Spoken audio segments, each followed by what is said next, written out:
berangkatnya pada jam 8.00 misalkan ya. Nah, pada jam 9.00 dia berada di kilometer berapa misalkan ya. Nah, kalau kita jawab ini kan berapa nih? Rumusnya kan X sama dengan V kali T ya. Itu berarti V-nya sama ya. V-nya 60 misalkan ya. Nah, T-nya kan berapa ya T-nya? 9.30 sampai 1,5 jam ya. 3/2, maka jawabnya adalah 90 ya. Jadi dia ada di kilometer 90 misalkan ya. Terus kalau yang ini, yang sebelah sini ya, pada kilometer 120 dia jam berapa gitu ya. Ini rumusnya tetap sama ya. V kali T, ini kilometernya kan berarti 120, ininya 60 ya. Maka tinggal T-nya 2 jam. Berarti kemarin dia jamnya jam 10 ya. 00 gitu ya. Enggak terlalu susah ya. Lalu kemudian ini ini ada contohnya ya. Ini gerak lurus berubah beraturan. Nah, kalau yang ini paling nggak ada 3 persamaan yang penting ya. Persamaan pertama ini X sama dengan V0T plus setengah AT kuadrat. Terus persamaan kedua biasanya ini ya, VT sama dengan V0 plus AT. Dan persamaan ketiga biasanya ini ya, VT kuadrat sama dengan V0 kuadrat plus 2AX.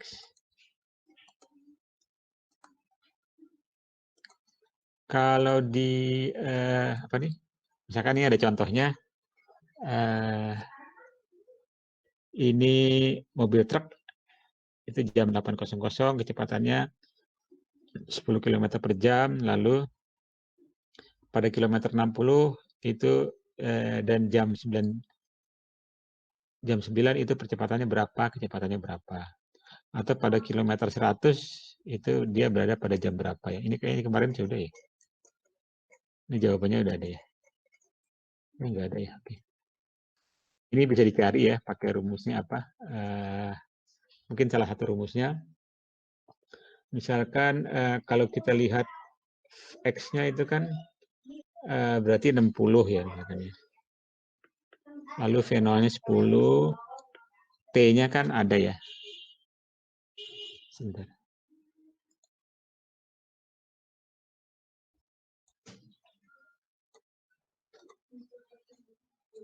T-nya berarti dari jam 9, jam 8 sampai jam 9, T-nya berarti 1. Ya kan? Tambah setengah kali A kali 1 kuadrat misalkan ya. Jadi ini 60 dikurang 10 sama dengan setengah. Setengah A benar ya? Maka A-nya berapa? 100 ya? Iya, Pak. 100 km per jam kuadrat misalkan ya. Lalu kalau kecepatannya misalkan pakai rumus yang mana? Yang ini misalkan bisa nggak ya? Pakai rumus ini bisa ya? Misalkan di sini 10 kuadrat ditambah 2 kali 100 kali X-nya 60. Nah, misalkan. Jadi ini berapa nih? 100 ditambah berapa tuh? 1.200 Pak. 12.000. 12.000, Pak. 12.000. Oke. Jadinya 12100 misalkan ya. Terus pada kilometer 100 dia kecepatannya berapa? Nah, ini misalkan pada jam berapa ya? Sorry. Nah, ini juga sama dengan yang bukan sama, pakai rumus yang misalkan terserah sih. Pakai rumus yang ini misalkan ya. Ini kan tinggal 100 sama dengan V0-nya 10. Dia nanya T-nya ya. Nanya T-nya, T-nya yang ditanya. T-nya. T ditambah setengah 100 T kuadrat. Ya. Jadi 100 sama dengan 10T ditambah 50T kuadrat ya misalkan ya. Terus ini nolnya bisa kita coret misalkan ya.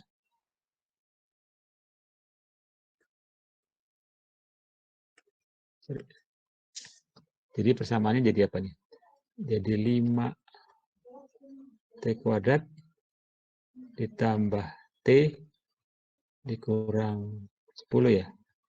Sama dengan 0 misalkan ya. T-nya berapa tuh ya kira-kira ya?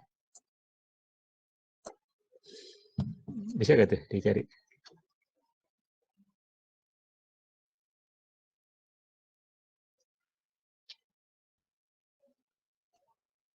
Seratus 10 ya benar. Ini kalau bisa seperti ini.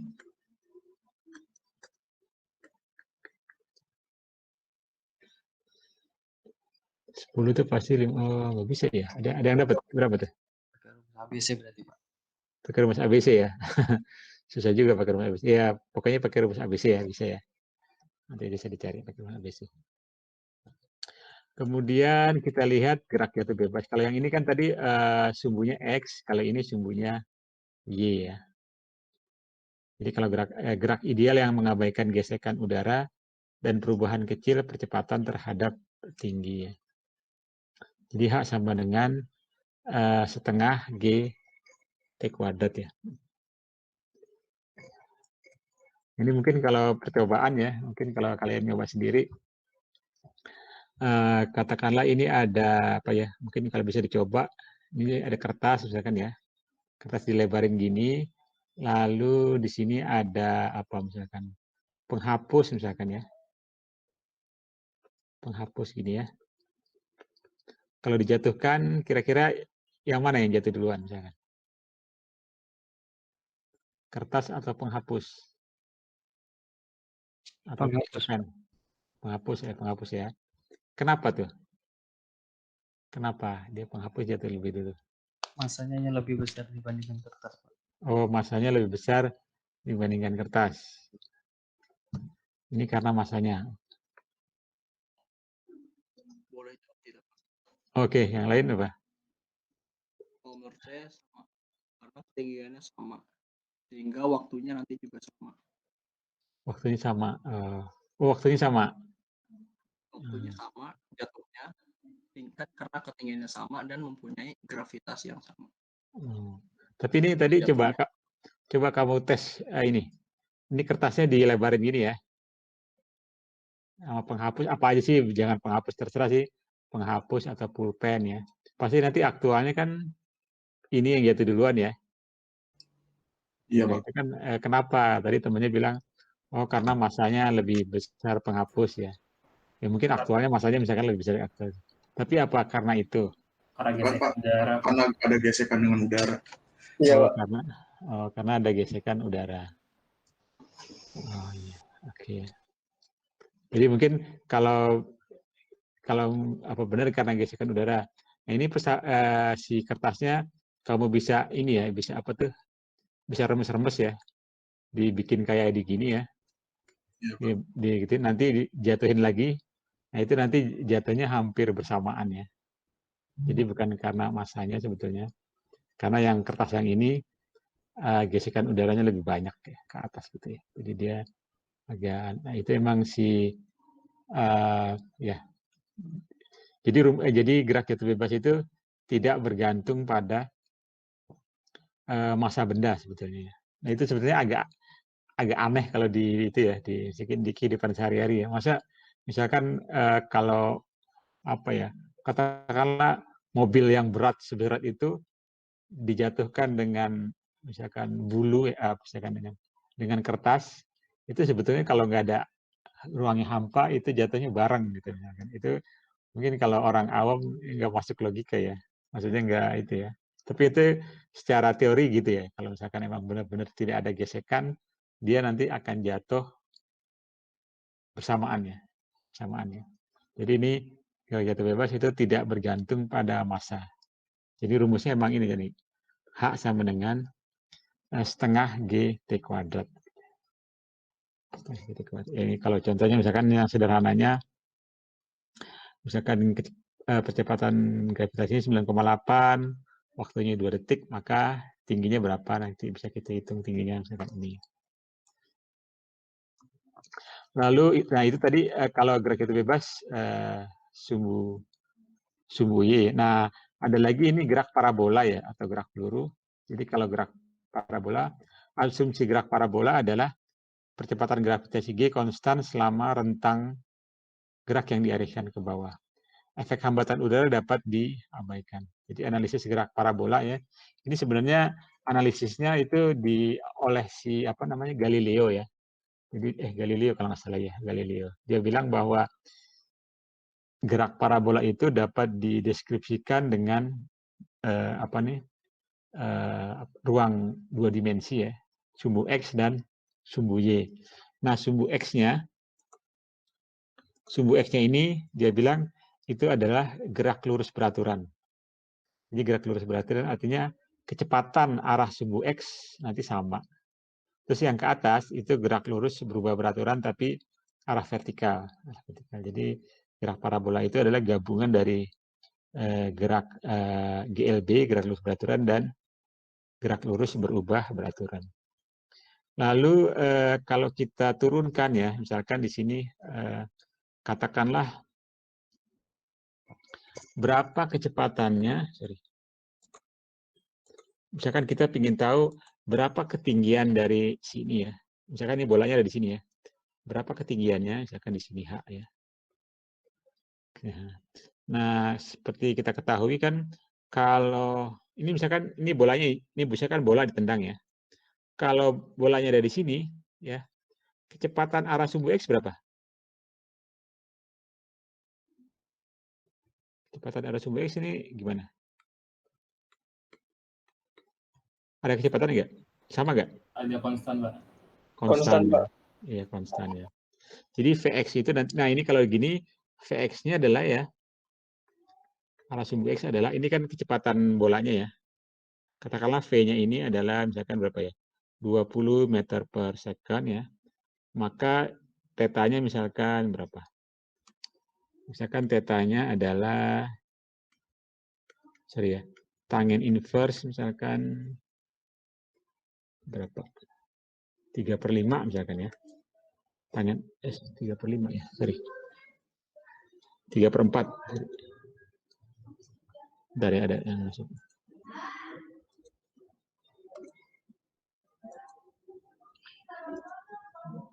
Tangen inverse 3/4 ya. Kalau tangen inverse 3/4 maka apa? Sin tetanya akan 3/5 ya. Cos tetanya akan 4/5 ya. Maka di sini Vx-nya, Vx itu kan V0, atau di sini kalau ini V0 ya. V0 cos theta ya. Ada lagi nanti Vy nih, Vy ya. V arah Y itu adalah V0 sin theta ya, sin theta. Nah, kalau arah Y itu nanti kecepatannya berubah-ubah ya. Mesti Vy ya. Nah, nanti di puncak berapa kecepatan V arah Y? Kecepatannya akan sama dengan 0 ya.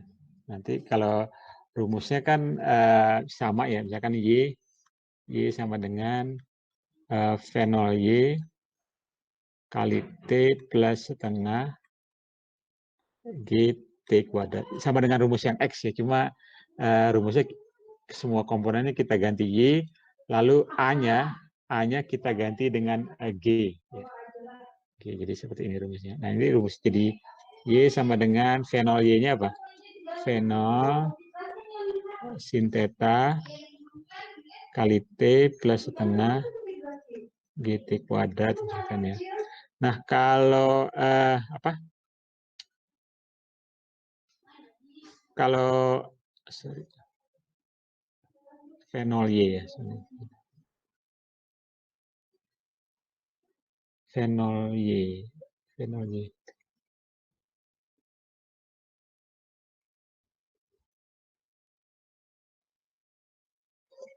Tunggu. Kalau Y-nya berarti berapa nih? Bentar. Setengah. Kayaknya ada yang salah ya. Bentar.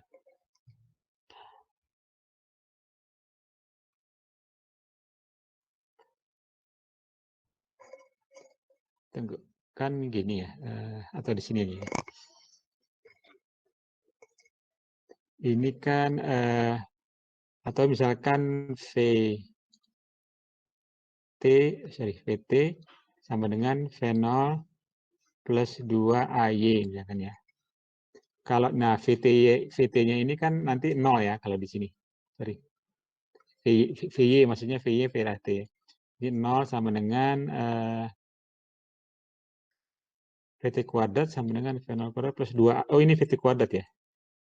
VT kuadrat sama dengan V0 kuadrat plus 2 AY ya. Jadi yang ini jadinya jadi nah V0Y-nya adalah V0 kuadrat sin kuadrat theta misalkan ya plus 2AY ya. Nah, tapi di sini ya, waktu dia bergerak, dia kan bergeraknya ke atas. Bergerak ke atas berarti dia melawan gravitasi, maka ininya jadi G-nya jadi minus. G-nya jadi minus ya. Kalau jadi G-nya jadi minus jadi 0 sama dengan V0 kuadrat sin kuadrat theta min 2 GH misalkan ya. Maka H-nya jadi berapa? V0 kuadrat sin kuadrat theta per 2G ya. Itu di puncak ininya gini ya. V0 kuadrat sin kuadrat theta dibagi 2G. Lalu berapa waktunya ya? Waktunya dari sini ke puncak. Nah, waktunya kan kita bisa pakai rumus yang misalkan VT Y VT sama dengan V0 plus AT. A-nya kan kita ganti G ya. Nah, VT-nya tadi 0 ya, sama dengan V0-nya tadi V0Y ini V0 sin theta, lalu G-nya kan melawan gravitasi min G kali T. Maka T-nya adalah apa?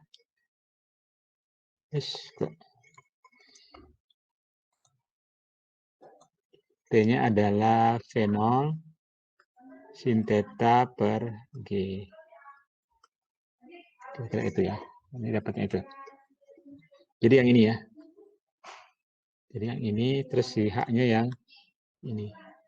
Nah, lalu kalau berapa jaraknya ya, jarak terjauhnya dari titik sini ke sini ya. Nah, jarak terjauhnya adalah waktu bolanya kan dari sini ya, dari sini ke atas ya, waktunya berapa? Terus dia dari sini ke bawah, itu waktunya berapa ya?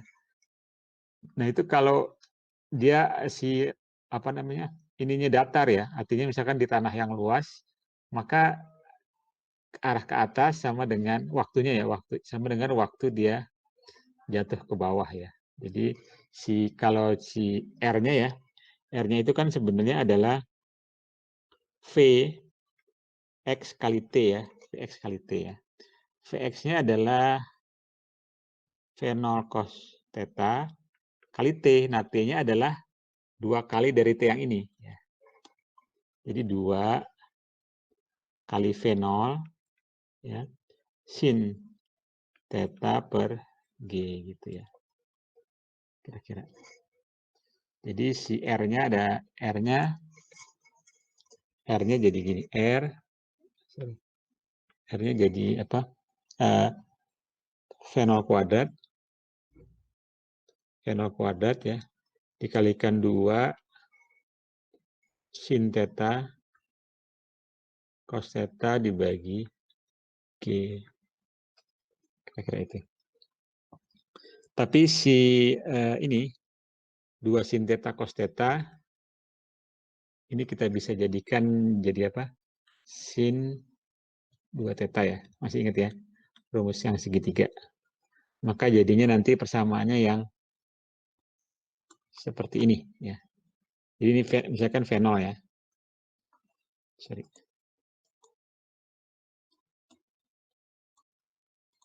Jadi ini Jadi ini misalkan ini R sama dengan V0 kuadrat sin 2 theta dibagi G. Ini mungkin masih ingat ya, 2 sin theta cos theta dari mana? Dari sin 2 theta. Oke. Mungkin kalau yang lupa ya, kan ada rumus ini. Misalkan rumus apa? Sin alfa plus beta kan sama dengan apa? Sin alfa cos beta plus ya cos alfa sin beta gitu ya. Kalau misalkan ini si betanya kita ganti dengan alfa ya. Ini kita ganti dengan alfa ya. Jadi misalkan jadi sin alfa plus alfa itu kan jadi sin 2 alfa ya gitu ya. Misalnya. Maka ini kan jadinya jadi sin alfa cos alfa ditambah cos alfa sin alfa. Ini kan yang ini dengan ini sama ya. Jadi ini jadi 2 sin alfa cos alfa gitu. Jadi ganti yang ini. 2 sin alfa cos alfa. Kita ganti dengan sin 2 alfa atau sin 2 theta ya. Nah, karena dia sin 2 theta, karena dia ininya di persamanya ada sin 2 theta ya, maka kita bisa hitung jarak terjauhnya ya. Jarak terjauhnya adalah kan ini jadi R ya, tadi R sama dengan V0 kuadrat sin 2 theta atau 2 alfa dibagi G. Nah ini jadi kalau mau tahu jarak terjauh ya, ini kalau kita lihat misalkan di sini ada kalau sudutnya 75 ya, nanti dia ada di sini ya. Sudutnya 60 ada di sini hasilnya. Di sini. Tapi kalau sudutnya 45 dia ada di sini ya, di ujung. Jadi 45 dia paling jauh ya. Jadi kalau nendang bola buatlah sudutnya 45 derajat ya. Jadi nanti bolanya akan menyentuh tanah pada jarak yang terjauh. Gitu. Kenapa 45? Karena ini ada faktor 2 alfanya ya atau 2 tetanya ya. Kan kalau 45 berarti sin 2 kali 45 kan jadi 90. Sama dengan 1 ya. Kan paling besar kalau sin itu ya 1 ya. Itu kira-kira itu ya. Nah ini mungkin ada, kemarin ini belum ya. Nah ini misalkan ada contoh kasus ya. Jadi ini ada, katakanlah ini ada helikopter ya. Helikopter yang misalkan dia bertempat gitu ya. Kemudian dia melepaskan makanan ke dia menjatuhkan makanan ya. Jatuhkan makanan ke A ya, ke sini. Ini katakanlah dia menjatuhkan makanannya dilepas saja ya. Dilepas artinya dia gerak jatuh bebas. Ini gerak jatuh bebas ya. Jadi kita anggap kalau jatuh bebas kan berarti kecepatannya 0 ya. Jadi di sini misalkan kalau ini V0-nya sama dengan 0 misalkan ya. Lalu dia ada lagi yang ini yang makanan itu dilempar ya, dilempar ke B ya. Jatuhnya di sini di B. Lalu ada yang lagi yang dilempar ke sini ke C, lagi dilempar ke D. Nah, ini katakanlah kejadiannya itu dilakukan secara bersamaan ya. Kalau dilakukan secara bersamaan, itu pasti yang misalkan yang V0 di sini ya, yang di B. Kalau misalkan di B, V0 si B-nya di sini, misalkan V0 di B-nya kecepatan awalnya ya, itu 20 ya. Maka yang ini makanan jatuh di C, pasti kecepatan awalnya lebih besar atau lebih kecil? Iya. Kira-kira. Lebih kecil bukan, Pak? Lebih kecil, masa lebih kecil? Kan dia lemparnya lebih jauh. Lebih besar, Pak. Pasti lebih besar ya. Ini misalkan 40 gitu ya, misalkan. Nah, ini kecepatan awalnya adalah 50 ya, 50 ya. Jadi yang A kecepatan awalnya 0 ya karena dijatuhin bebas. Yang B kecepatan awalnya katakanlah 20 ya. 21-an beberapa misalkan ya. Yang C 40, yang D 50. Nah, kira-kira kalau dijatuhkan secara bersamaan, makanan yang mana yang jatuh duluan di tanah yang luas nih? Kira-kira apakah di A, apakah di B, atau C, atau D? Di mana makanannya jatuh duluan?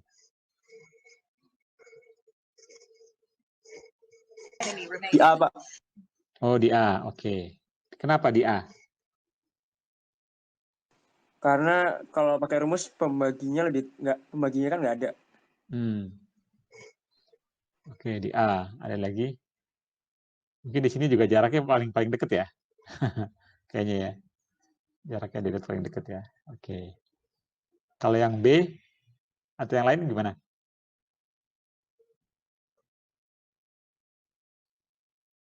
Tapi ingat ya, di A itu dia dijatuhin aja ting gitu, nggak di itu ya, nggak dilempar ya, dijatuhin biasa. Kalau yang di B dijatuhin ya, dilempar gitu ya, dilempar kecepatannya misalkan 20. Yang C dilempar kecepatan awalnya lebih itu lagi, kecepatan awalnya lebih besar, pasti dia jatuhnya lebih jauh ya sini. Yang D juga gitu ya, sama. Ada lagi yang jawab yang mana? Jadi temannya jawab A. Ada yang mau jawab B? Atau C atau D? Atau bareng-bareng? Nah, kira-kira ya. Kira-kira.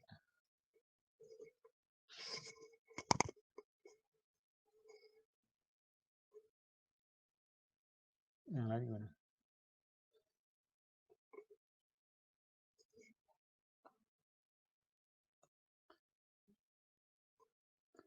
Mungkin kalau jawab A tadi ya salah satu alasannya apa tadi? Ya mungkin apa tadi alasan temannya? Rumusnya lebih pendek ya? Atau mungkin jaraknya lebih pendek juga ya? Kalau jawabnya D mungkin ya, itu karena dia melemparnya dengan kecepatan yang lebih besar ya, misalkan. Atau bisa aja jawabnya C atau D atau B ya, karena dia pertengahan di antara dua ya. Walaupun yang D dilemparnya lebih cepat, lebih besar ya, tapi kan jaraknya lebih jauh ya. Ini kan yang ini lebih jauh nih. Jaraknya lebih jauh dari yang si C dan yang si D. Kira-kira yang mana nih? Ada lagi yang lain yang mau jawab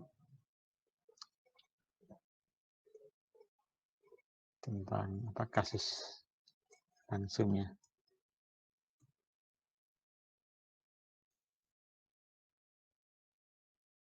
Mungkin coba ya nanti dipikirin ya. Mungkin minggu depan mungkin ada yang punya jawaban kali ya. Kita lihat ini ya, gerak melingkar ya. Jadi kalau gerak melingkar tadi berarti gerak kita ada gerak lurus ya, gerak dalam bentuk garis lurus, lalu ada gerak parabola. Gerak parabola itu sebetulnya gabungan dari gerak dua garis lurus ya, sumbu X, sumbu Y, ada lagi gerak melingkar. Nah, gerak melingkar ini gerak benda pada lintasan berupa keliling lingkaran, baik penuh maupun sebagian. Nah, besaran fisika yang mempengaruhi gerak melingkar itu ada dua ya. Pertama, besaran sudut atau angular, dan yang kedua adalah besaran linear atau tangensial ya. Ini mungkin ilustrasi gerak melingkar ya. Nah, ini ada tabel besaran sudut dan besaran linear. Misalkan besaran sudut itu ada posisi ya, posisi sudut ya. Lalu ada kecepatan sudut, ada percepatan sudut, ada periode, ada frekuensi misalkan. Ini besaran sudut. Kalau linear ada panjang lintasan, ada kecepatan linear, ada percepatan tangensial ya. Lalu percepatan sentripetal dan ada jari-jari R, jari-jari R ya. Ini kalau kita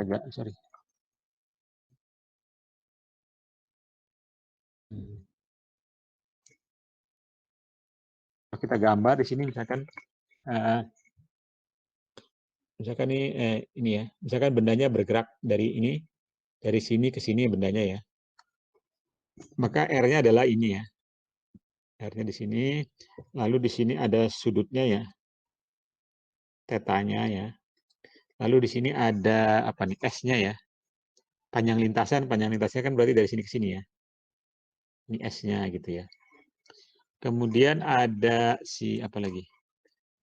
Kecepatan linear. Linear itu biasanya kecepatan linear itu ini ya, kecepatan yang tegak lurus dengan ini apa namanya? Tangensial ya. Sini. Ini V-nya ya. Dia tegak lurus dengan jari-jari dengan ini. Dengan V-nya. Lalu kecepatan juga gitu, kecepatan tangensial. Kecepatan juga sama, ini V-nya, lalu ada kecepatannya berarti apa? A ya. Sorry. Ada A tangensial. Ada A-nya di sini. A tangensial misalkan ya. Itu gini ya. Nah, ada lagi nih percepatan sentripetal atau percepatan radial. Nah, ini dia arahnya ke sana nih. Jadi ada AS ya. Sentripetal atau radial. Jadi kecepatan yang arahnya ke pusat lingkaran. Nah, dia fungsinya untuk mengubah arah gerak si itunya ya, bendanya. Nah, ini tabel besaran sudutnya. Terus ada lagi periode dan kalau periode apa ya? Periode dan frekuensi. Kalau di sini hubungannya apa tuh periode dan frekuensi? Periode apa periode? T ya. T.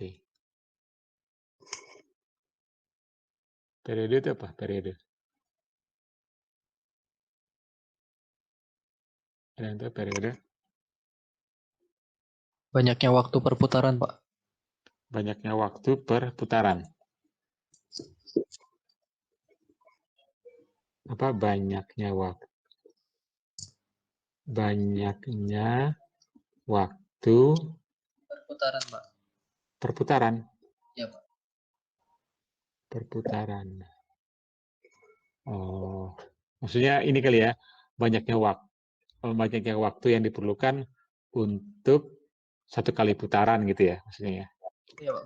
Banyaknya waktu yang diperlukan, misalkan yang diperlukan, misalkan benda ya, untuk satu kali putaran, misalkan satu kali putaran. Jadi misalkan ini bendanya ini ya, benda ini kalau dia bergerak, gerak melingkar ya, dari sini ya, lalu dia balik lagi ke sini, nah itu kan satu kali putaran tuh ya. Nah, itu waktunya berapa ya? Itu periode ya. Misalkan dari sini dia balik ke sini waktunya 2 menit ya, 2 menit. Maka periodenya adalah 2 menit ya. Jadi waktu yang diperlukan untuk satu kali putaran. Kalau frekuensi apa?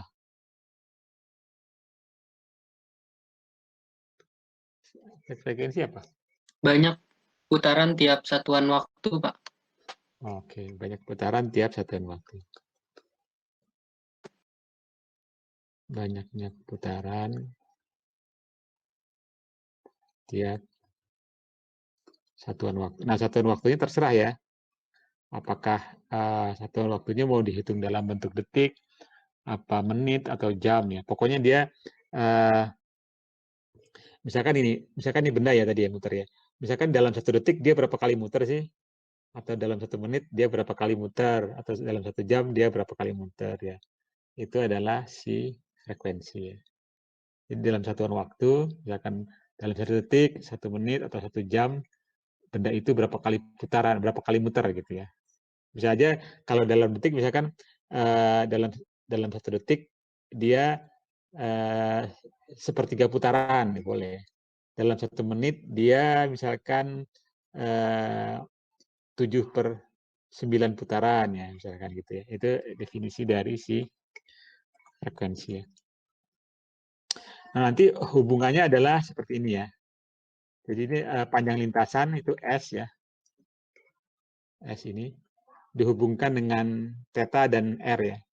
Jadi S sama dengan theta dikalikan dengan R ya. Sudutnya dikalikan dengan R. Jadi kalau di sini, ini S-nya ya. S-nya adalah, S ini adalah R ya, jari-jarinya yang ini. kita kalikan dengan tetanya, sudut yang dibentuk ini berapa gitu ya. Lalu ada lagi kecepatannya. Kecepatannya ini V ya. V-nya adalah kecepatan linear ya, tangensial.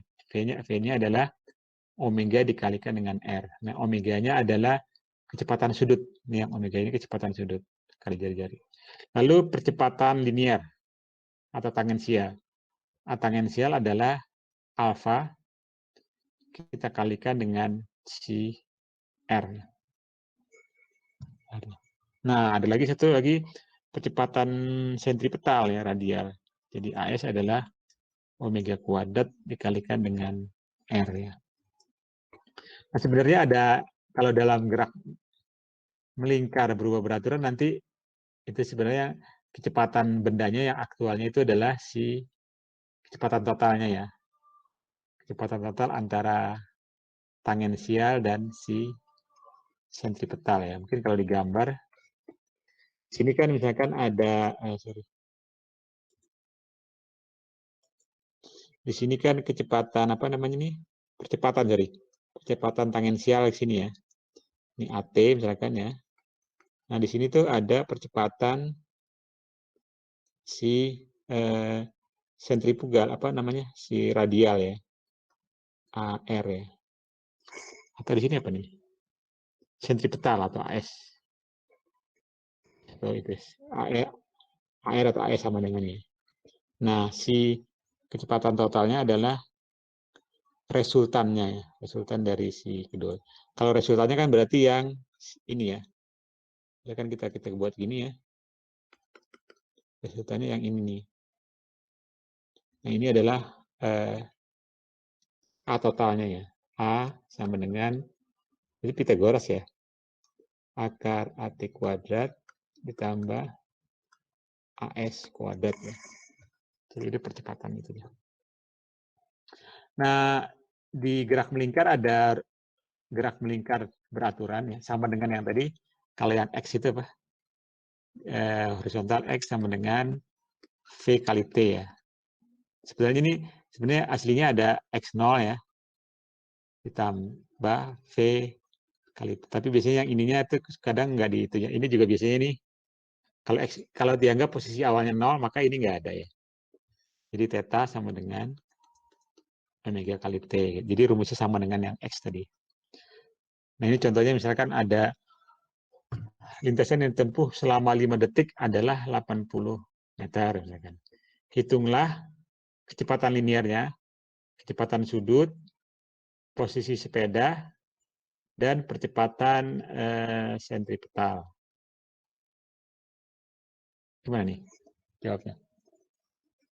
Nah, ini kan kalau kita bisa, ini ya, berarti ini apa S-nya ya?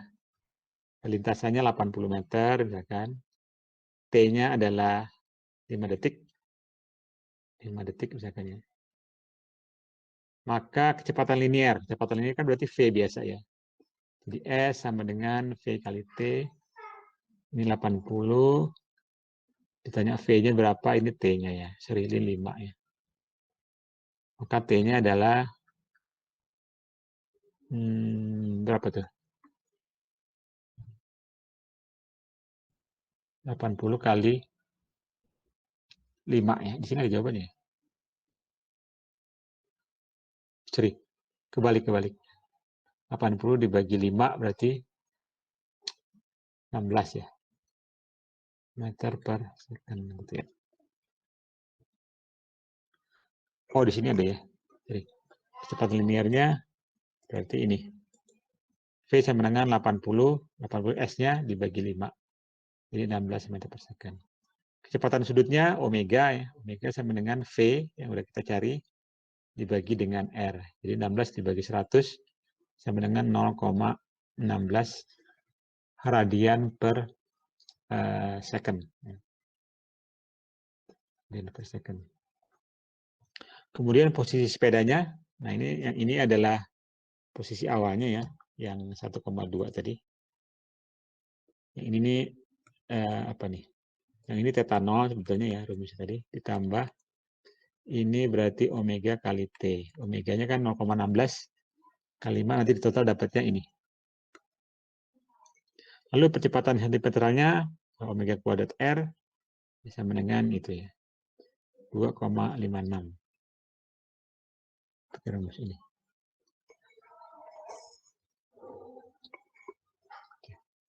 Nah, kalau frekuensinya gimana? Frekuensi atau periodenya? Biasanya ini hubungannya nanti si kecepatan sudut ya, itu 2πf ya. 2πf. Atau nanti ini 2pi dibagi T gitu ya. Nanti kan omeganya udah ada nih. Omeganya kan yang ini ya. Nanti kalau kita bisa cari F-nya berapa ya. Masukin ke sini ya. Kan F-nya dapat ya. F-nya makin berarti 0,16 dibagi 2pi ya. Atau periodenya adalah 2pi dibagi 0,16. Gitu. Terus ada lagi ini gerak melingkar berubah beraturan. Nah, ini juga rumusnya sama ya. Biasanya ini nggak ada ya. Jadi rumusnya sama dengan yang X sama dengan T plus setengah AT kuadrat ya. Ini rumusnya sama dengan yang VT kuadrat sama dengan V0 kuadrat plus 2AX ya, yang kemarin. Yang ini adalah VT sama dengan V0 plus AT. Kira-kira itu. Nah, ini contohnya apa? Perubahan posisi selama 10 detik adalah 5 radian. Jika kecepatan sudut awal 0,1 radian, hitunglah percepatan sudutnya, Nah, jadi itu ya. Percepatan sudutnya adalah theta sama dengan omega 0t tambah setengah alfa t kuadrat. Tinggal dimasukkan nanti dapat alfanya ini ya. Lalu kecepatan sudutnya 4 detik, maka omeganya adalah omega 0 tambah. Nanti dapatnya kecepatan sudutnya ini ya. Kira-kira itu.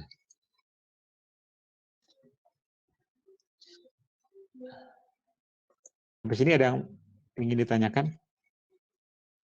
Itu sekilas tentang apa namanya. Sebelum kita masuk ke ini ya. Mungkin nggak ada ya, nggak terlalu itu. Bentar ya. Kalau nggak ada kita masuk ke itu ya, hukum apa nih, hukum Newton tentang gerak.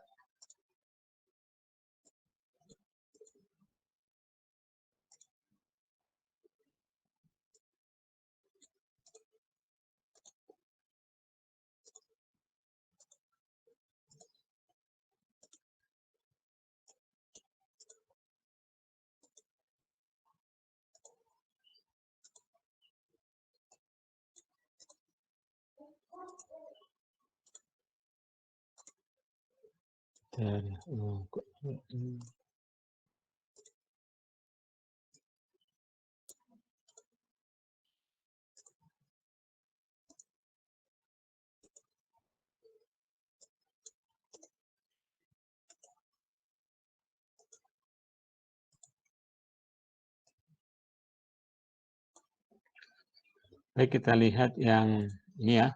Sorry, nggak bisa ya.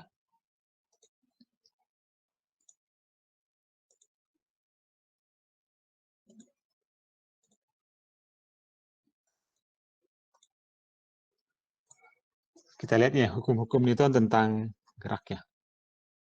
Nah ini apa, dalam kinematika yang sebelumnya ya, itu kita telah membahas gerak yang dapat dinyatakan dalam kecepatan ya dan percepatan ya. Jadi dalam kinematika gerak dinyatakan dalam kecepatan dan percepatan, bisa juga posisi ya. Nah pertanyaan selanjutnya sebenarnya adalah mengapa benda-benda dapat bergerak? Terus apa yang mempercepat dan memperlambat benda ya? Terus apa yang terlibat sehingga benda dapat bergerak melingkar misalkan ya? Itu beberapa pertanyaan, mungkin ada beberapa pertanyaan lainnya. Nah, biasanya jawabannya adalah karena adanya gaya. Ya. Jadi benda itu bergerak karena adanya gaya. Benda itu menjadi lebih cepat karena adanya gaya. Benda itu menjadi lebih lambat karena adanya suatu gaya. benda itu dapat bergerak melingkar karena adanya suatu gaya. Jadi gaya adalah penyebab benda bisa bergerak. Nah itu nanti ini apa namanya kita katakan mekanikanya bukan kinematika lagi tapi dinamika ya. Kalian sebelumnya kan kinematika ya. Kinematika yang ini kita mau masuk ke dinamika namanya. Dinamika itu adalah ilmu tentang gerak yang yang ingin kita ketahui penyebabnya, penyebab kenapa benda bergerak. Itu di dinamika dibahasnya itu ya. Nah, mungkin berdasarkan intuisi kita ya, gaya digambarkan sebagai suatu dorongan atau tarikan terhadap sebuah benda. Ketika kita mendorong kereta belanja misalkan ya, atau menarik mainan di lantai, berarti sebuah gaya sedang kita berikan. Nah, yang jadi pertanyaan, apakah gaya yang kita berikan selalu menyebabkan benda bergerak? Atau bagaimana cara kita mengukur kekuatan suatu benda ya? Atau benarkah bahwa gaya itu merupakan sebuah vektor ya? Nah, ini gimana nih? Mungkin ini kalau pertanyaan ya, ini pertanyaan nomor 1 misalkan. Ini nomor 2 misalkan ya. Ini nomor 3. Nah, yang nomor 1 dulu, gimana? Apakah gaya yang kita berikan selalu menyebabkan benda bergerak? Gimana? Ada yang bisa jawab? Kalau kita memberikan gaya pada suatu benda, apakah bendanya pasti bergerak?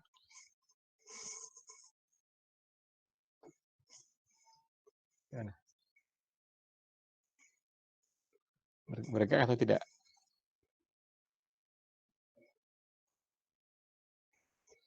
Gimana nih? Ada yang mau jawab?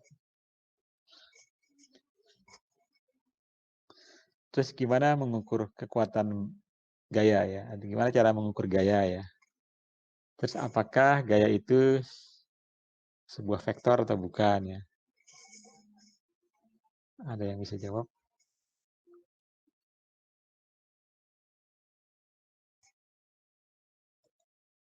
Iya Pak, buat gaya sendiri membuat benda bergerak Pak. Gaya pasti kalau suatu benda kita berikan gaya pasti bendanya bergerak gitu. Iya Pak, karena kan itu definisi dari gaya itu sendiri Pak. Oke. Mungkin ada yang lain? Pendapat lain? Siapa? Tadi pendapatnya siapa tuh? Miftahul Tirta Pak. Miftah, oke. Mungkin siapa lagi yang lain nih? Siapa ya misalkan ya? Coba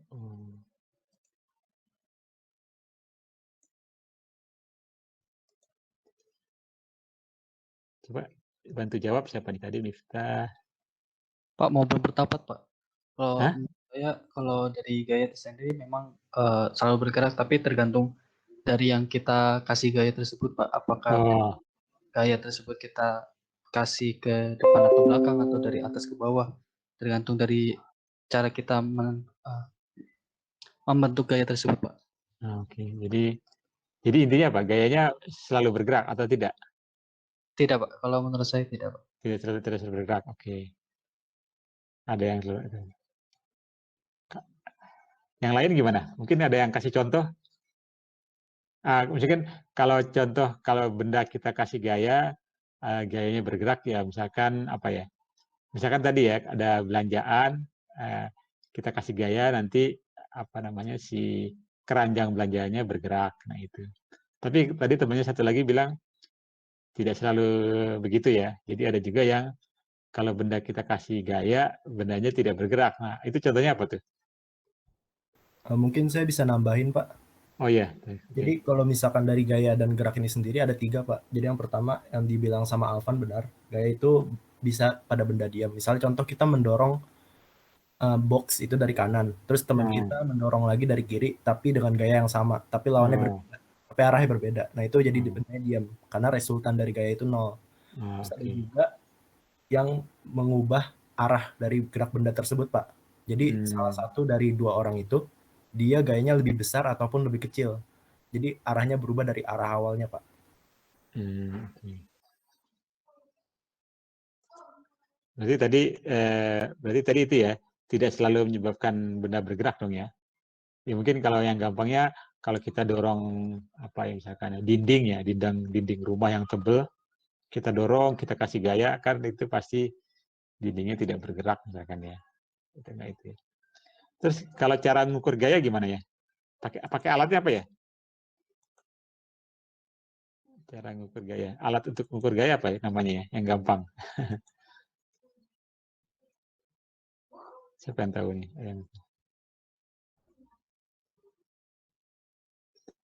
Siapa yang mau jawab nih? Boleh jawab lagi nggak, Pak? Oh iya, siapa? Dinamometer atau ini, Pak? Neraca pegas. Oh, dinamometer atau neraca pegas ya. Oke. Oke. Lalu kalau gaya itu vektor bukan ya?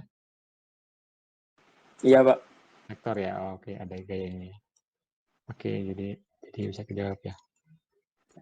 Nah, ini gaya fundamental ya. Jadi fisikawan mengenali 4 jenis gaya fundamental di alamnya. Yang pertama ada gaya gravitasi namanya ya. Yang kedua itu ada gaya elektromagnetik. Kemudian ada gaya nuklir kuat dan ada gaya nuklir lemah namanya ya. Nah, ini gaya yang kita temukan dalam keseharian tadi ya. Misalkan kita mendorong benda atau menarik benda atau misalkan bendanya itu ternyata ada gesekannya ya. Itu kira-kira masuk ke jenis gaya yang mana ya? Apa gaya gravitasi, elektromagnetik, gaya nuklir kuat dan lemah. Ini jadi si orang fisikawannya membagi gaya menjadi 4 ya. Jadi ini gaya yang fundamental katanya. Gravitasi, elektromagnetik, nuklir kuat dan nuklir lemah. Itu masuk ke mana tuh? Kalau gaya yang sehari-hari yang kita lihat. Gaya gravitasi, Pak. Menurut saya. Gaya gravitasi. Oke, gaya gravitasi. Ada yang lagi yang lain? Gaya gravitasi. Gaya nuklir nggak mungkin ya? Oh, gaya gravitasi. Oke. Gaya elektromagnetik atau nuklir kuat atau ada yang tahu nggak gaya nuklir kuat tuh apa? Gaya nuklir lemah ya kan apa ya? Mungkin kan yang kita tahu gaya gravitasi ya tahu ya. Gaya elektromagnetik mungkin tahu ya. Nah, yang nuklir lemah tuh yang mana tuh ya? Gaya nuklir lemah, ada gaya nuklir kuat ya. Tapi ini mungkin nanti kalau yang nuklir kuat lemah dibahas di fisika inti kali ya. Jadi biasanya nuklir kuat, nuklir lemah itu hubungannya dengan apa? Gaya yang apa ya? Yang menyebabkan misalkan ya si elektron misalkan tidak tertarik oleh intinya ya, atau ya gaya yang hubungannya dengan apa namanya partikel-partikel kecil ya. Itu nanti si hubungannya dengan ini ya. Mungkin kan ini udah pada kuliah ini kan ya, fisika listrik kan udah dapat ya?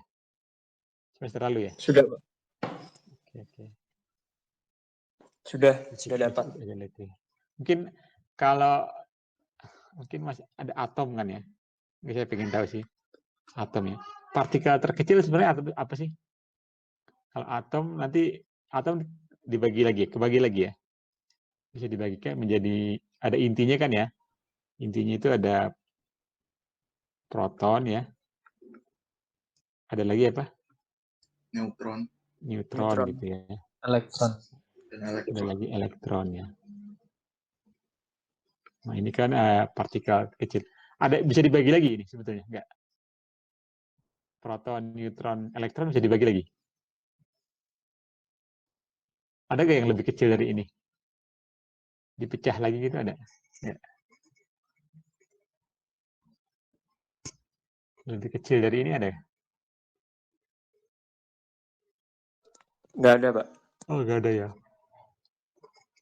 Jadi paling kecil proton, neutron, dan si elektron ya. Karena kalau muatan itu kan, jadi muatan terkecil yang pernah diukur itu namanya apa namanya? Partikel terkecil, partikel kuantum ya. Jadi bisa partikel kuantum. Itu bisa kan elektronnya. Partikel kuantum. Nah, tapi sebetulnya ini bisa dipecah lagi ya. Proton, neutron itu bisa dipecah lagi ya. Lagi. Ada yang namanya mungkin pernah tahu ini ya, si apa nih? Ini ada yang pernah dengar?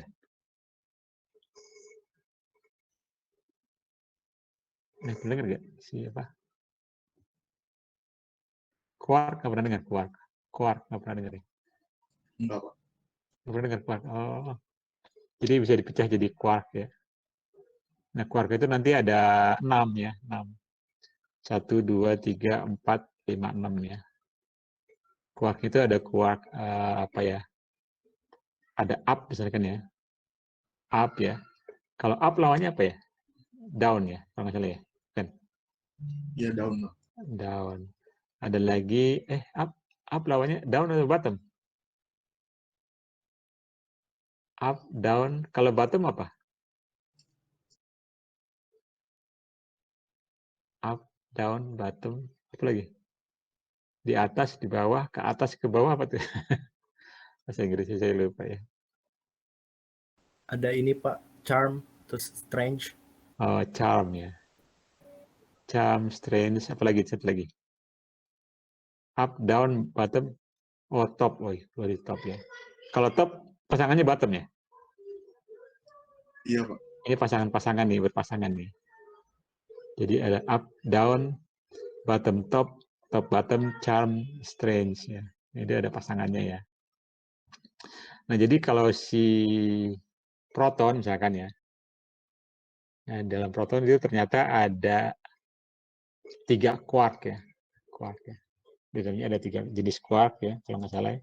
Saya lupa nih jenis quarknya. Ada 3 quark nih, 1, 2, 3 ya. Kalau nggak salah quarknya itu namanya up, up, down ya. Up, up, down ya. Up, up, down.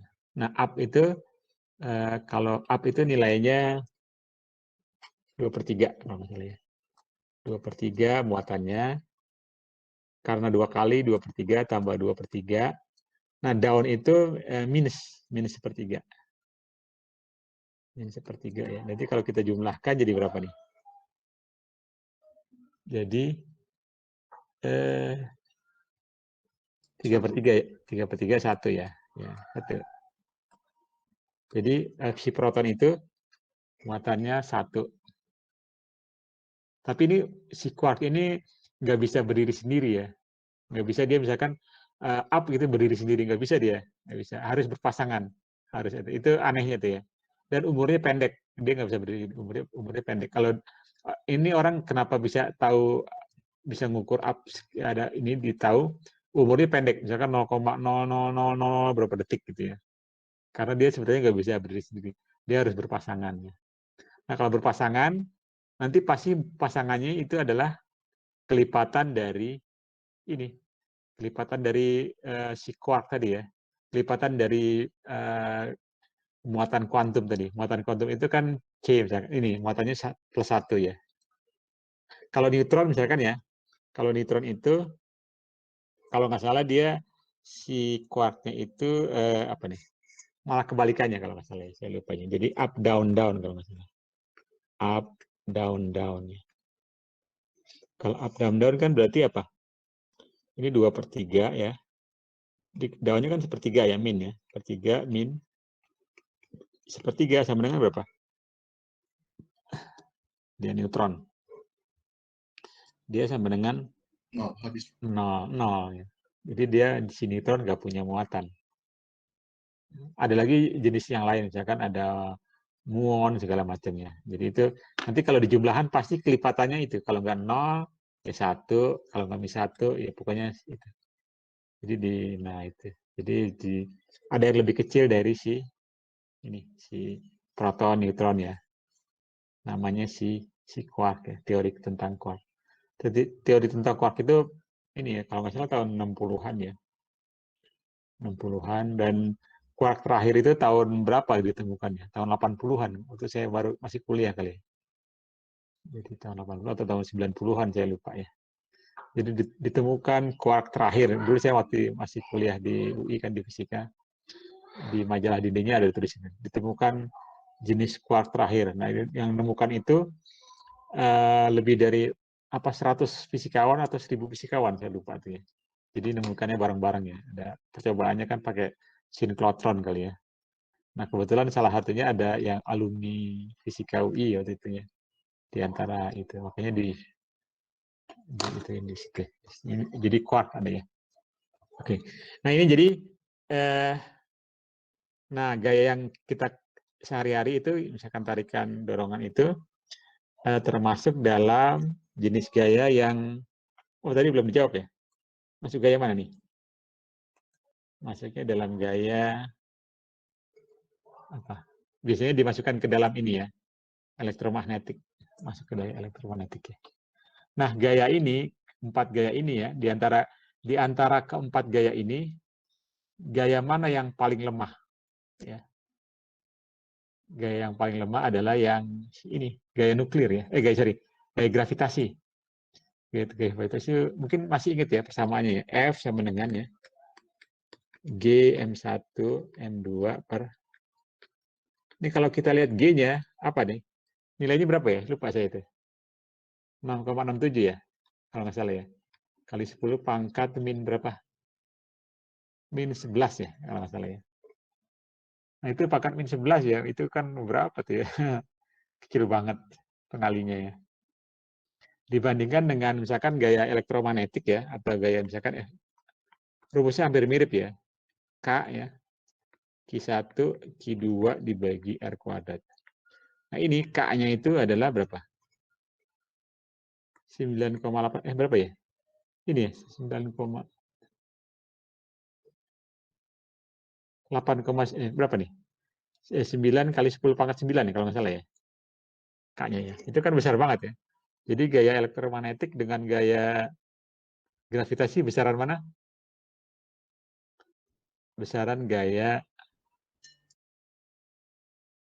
elektromagnetik ya. Ini konstantanya kan jauh nih. K-nya itu kan 9 kali 10 pangkat 9 kalau nggak salah ya. Kalau ini 6,67 10 pangkat min 11.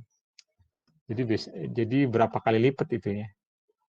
Kekuatan dari si elektromagnetik gayanya besar ya.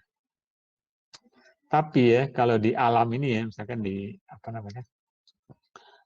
misalkan ya interaksi antara di alam, misalkan bulan, matahari, mungkin bintang, misalkan ya bumi itu. Nah, yang kelihatan itu, yang terasa itu gayanya adalah gaya gravitasi ya. Kenapa bukan gaya elektromagnetik ya? Kenapa tuh? Kenapa gaya gravitasi yang berperan? Maksudnya yang kelihatan gitu, yang terasa. Kenapa bukan gaya elektromagnetik? Padahal gaya elektromagnetik itu jauh lebih besar dari gaya gravitasi. Kenapa? Ada yang tahu? Atau apa bedanya gaya gravitasi dan gaya elektromagnetik? Perbedaannya yang mendasar. Ada yang tahu nggak?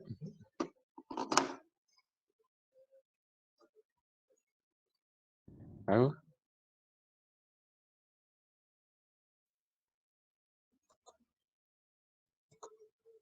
Mungkin siapa nih yang mau jawab? Yang lainnya coba yang jawab dengan si ini aja ya. Si Miftah saja.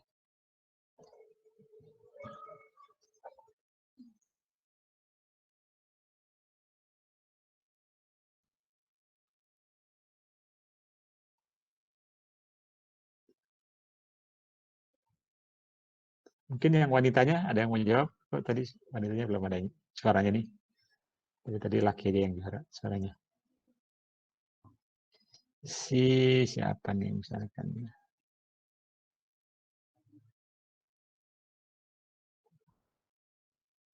Kresia mana? Kresia laki perempuan? Laki ya? Perempuan ya? Kresia ada.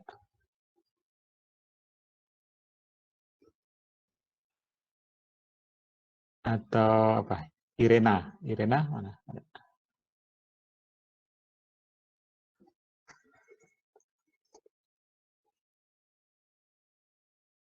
Irina, mana Irina? Ada? Nggak ada. Atau bingung? Apa perbedaan gaya gravitasi dan gaya elektromagnetik?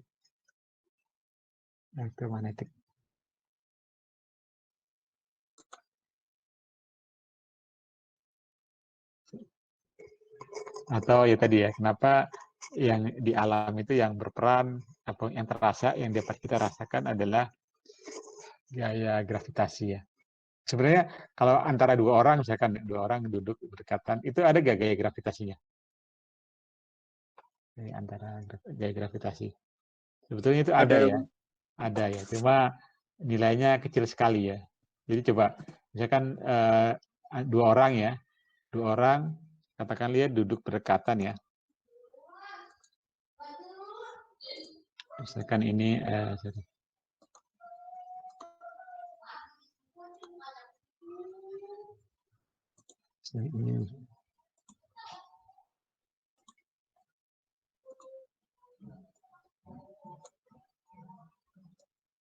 oh kok di sini? Ini salah ya. Ini bisa nggak boleh. Misalkan dia ada dua orang nih ya. Ini misalkan ya. Ini jaraknya katakanlah 10 meter ya. Ini masanya berapa? 50 kg.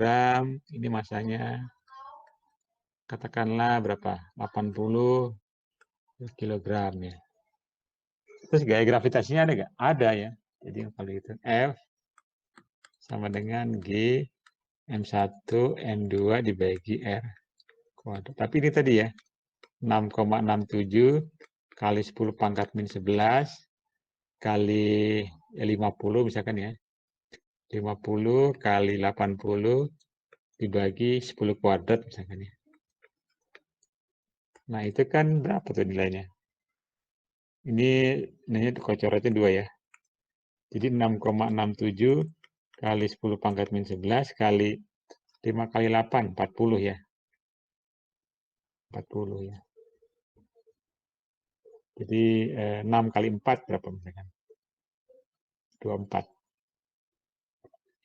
Jadi ini 2, katakanlah 24, sekitar 240 misalkan ya. 2 kali 10 pangkat 11. Mungkin 2,4 kali 10 pangkat min 9 ya. 10 pangkat min 9 kan berapa? 0,000 banyak ya, nolnya 9 gitu ya. Itu kecil banget, tidak terdeteksi, susah deteksinya. Jadi ada ya. Nah itu apa ininya. Jadi gaya gravitasi kecil, paling kecil di antara 4 gaya. Tapi dia efeknya terasa di alam semesta, di jagat raya ya. Sedangkan yang gaya ininya apa namanya elektromagnetik itu nggak terasa ya, tidak terasa di alam, hampir tidak terasa ya. Tidak. Kenapa tuh? Kenapa yang lebih berpengaruh? Sama juga sih dengan gaya nuklir kuat sama lemah juga ya, kan dia harusnya lebih besar dari gravitasi. Tapi ini gravitasi malah gaya yang paling lemah, tapi jangkauannya paling luas ya. Jangkauannya maksudnya pengaruhnya paling luas ya di alam dibandingkan dengan ketiga gaya. Nah itu kenapa tuh? Ada yang tahu jawabannya nggak? Nah mungkin kalau mau tahu jawabannya harus tahu ini perbedaan antara gaya gravitasi dengan gaya lainnya, atau katakanlah perbedaan gaya yang mendasar antara gaya gravitasi dengan gaya elektromagnetik misalnya. Itu bedanya apa yang paling mendasar, yang paling utama ya, bedanya apa? Ada yang tahu bedanya? Saya mau berpendapat, Pak. Oke, apa? Kalau gaya gravitasi itu tergantung sama massa benda, sedangkan kalau gaya elektromagnetik itu tergantung pada muatan listrik. Jadi gimana? Jadi kan kalau massa benda terlihat gitu Pak. Misal massa Terlihat. bendanya 20 kg, kalau muatan listrik kan kelihatan. Oke. Ada lagi yang lain mungkin? Ya hampir mendekati tapi masih belum ya. Ada yang lebih bisa di ini lagi. Jadi bedanya apa tuh? Jadi nanti dari bedanya kita tahu, oh kenapa si di alam semesta tadi ya, si gravitasi jangkauannya luas ya, pengaruhnya luas.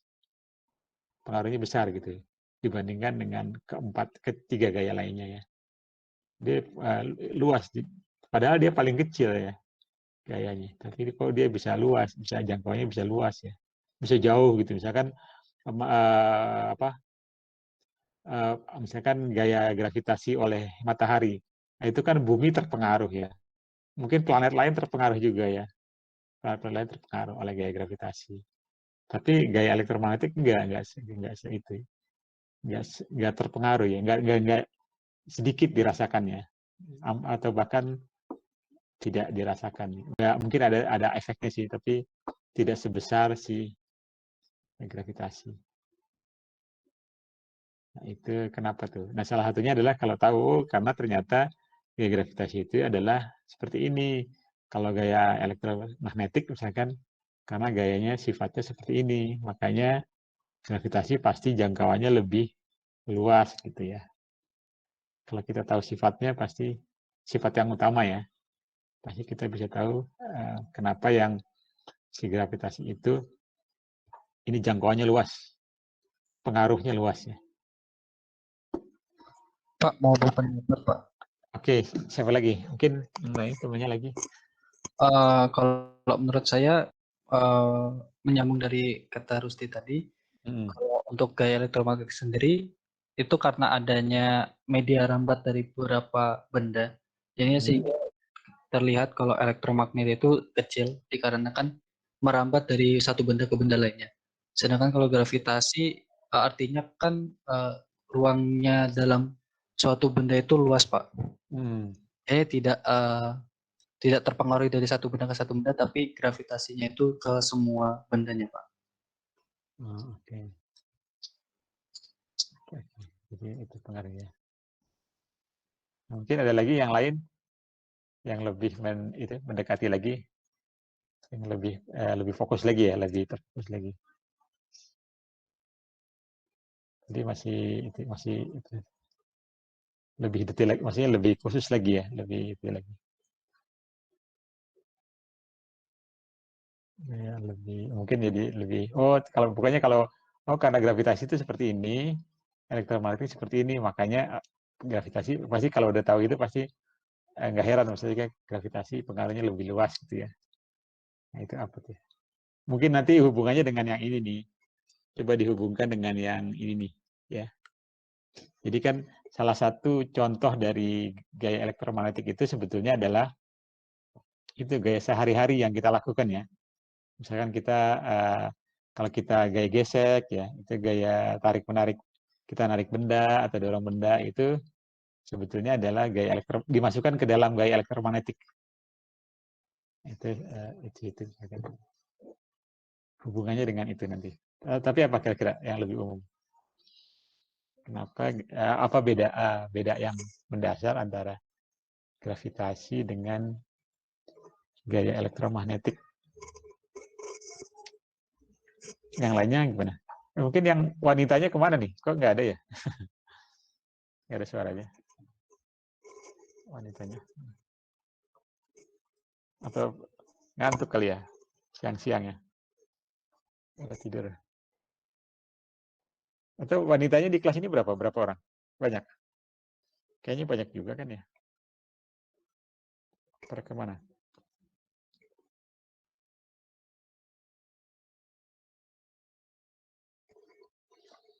Ada yang coba jawab? Mungkin yang itunya saya ingin tahu yang pendapat yang wanitanya siapa?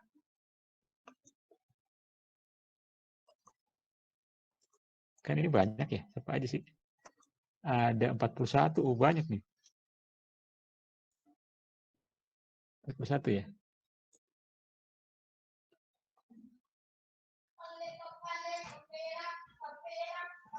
Satu siapa nih yang Aisyah gimana Aisyah? Aisyah. Ini banyak perempuannya. Aisyah. Adinda mana tuh pada kemana? Akila, nah, kemana tuh? Ada yang tahu?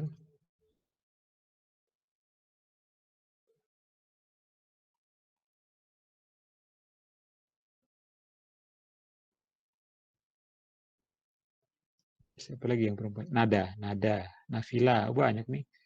Najwati,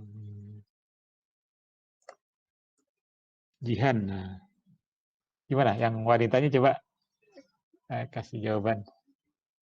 Tadi kayaknya laki-laki semua. Mungkin ada pendapat.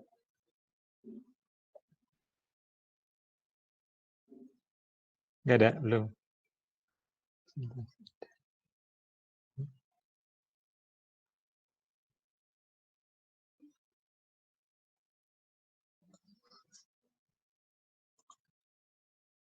Nggak ada ya, yang itu ya, bingungnya. Ya, ya. Ya mungkin karena itu ya, perbedaannya adalah karena gaya gravitasi itu gayanya selalu menarik ya, menarik. Jadi gayanya ada gak gaya gravitasi gaya menolak gitu? Nggak ada ya. Gaya gravitasi itu selalu menarik benda ya. Sedangkan kalau gaya elektromagnetik ya, nah itu dia bisa menarik benda atau muatan nih, bisa menolak ya. Nah itu karena dia bisa menarik dan menolak. Nanti kalau di alam ini, kalau misalkan kita belajar probabilitas ya, kalau ininya banyak, nah itu akan saling meniadakan. Akan saling meniadakan. Jadi efeknya nggak ada, hampir nggak kelihatan gaya elektromagnetiknya. Yang ada adalah gaya gravitasi ya. Walaupun dia kecil, tapi kalau masanya besar ya, kayak misalkan matahari, bumi ya itu, walaupun G-nya kecil, tapi kan kalau masanya besar, ya gayanya ada. Jadi gayanya ada. Dan gayanya itu selalu menarik ya. Jadi nggak ada yang menolak. Jadi gayanya selalu ditarik ya. Selalu menarik. Nah, itu sebabnya nanti gaya gravitasi itu jangkauannya luas ya. Jangkauannya sangat luas ya. Jadi kira-kira itu ya. Jadi sederhananya gitu ya. Sederhananya gravitasi gayanya selalu menarik. Kalau elektromagnetik gayanya ya ada yang menarik dan ada yang menolak. Jadi nanti kalau di rata-rata, kalau ininya banyak ya, di alam gitu ya saling meniadakan yang elektromagnetik ya. Nah ini ada beberapa gaya khusus ya yang kita pelajari. Nah, ini beberapa gaya khusus dalam hukum-hukum Newton. Nah pertama adalah gaya berat ya, W. Yang kedua gaya normal, yang ketiga gaya gesek dan gaya tegangan tali. Ya. Jadi misalkan ini gaya normalnya ke atas, gaya beratnya ke bawah ya. Lalu ini gaya tegangan tali dan ini ada gaya gesek ya, gesek ke sini. Nah, sekarang hubungan antara gaya dan gerak ya. Nah ini mungkin tahu Aristoteles ya. Ini saya ngambil di YouTube ya. Jadi, mungkin orangnya seperti ini kira-kira ya. Saya kurang tahu juga sih. Jadi si Aristoteles bilang bahwa diperlukan sebuah gaya untuk menjaga agar sebuah benda tetap bergerak sepanjang bidang horizontal ya. Dia harusnya bilang gitu. Makin besar gaya pada sebuah benda, maka makin besar lajunya. Terus keadaan alami sebuah benda adalah diam, sehingga perlu gaya untuk membuatnya tetap bergerak ya. Nah itu jadi si Aristoteles bikin itu ya, bikin apa? Hipotesis atau apa ya? Itu. Dan memang ini kalau kehidupan sehari-hari ya, itu seperti ini kita lihat ya. Jadi misalkan kalau kita punya katakanlah ada benda ya, misalkan ini di lantai atau di atas meja ya, ini ada benda ya. Benda ya. Nah, kalau kita ingin benda ini tetap bergerak ya, maka kita kasih gaya benda ini. Misalkan kita kasih kayak F ya. Kayak F ya. Makin besar kita memberikan gaya pada bendanya, makin besar juga lajunya atau kecepatan bendanya. Terus kalau gayanya kita lebih kecil, majunya lebih rendah ya. Jadi si Aristoteles bilang sebetulnya, jadi intinya apa? Benda itu keadaan alaminya diam. Jadi benda itu sebetulnya inginnya diam ya. Nggak mau ngapain. Terus kalau dia gimana agar membuat benda itu bergerak, ya kita kasih gaya. Jadi nanti bendanya akan bergerak ya. Nah itu si Aristoteles ya. Kemudian ada Galileo. Jadi berapa tahun ya? Sekitar ini si Aristoteles kan tahun 300-an ya, 300 sebelum Masehi. Nah, ini ada si Galileo tahun 1500-an ya.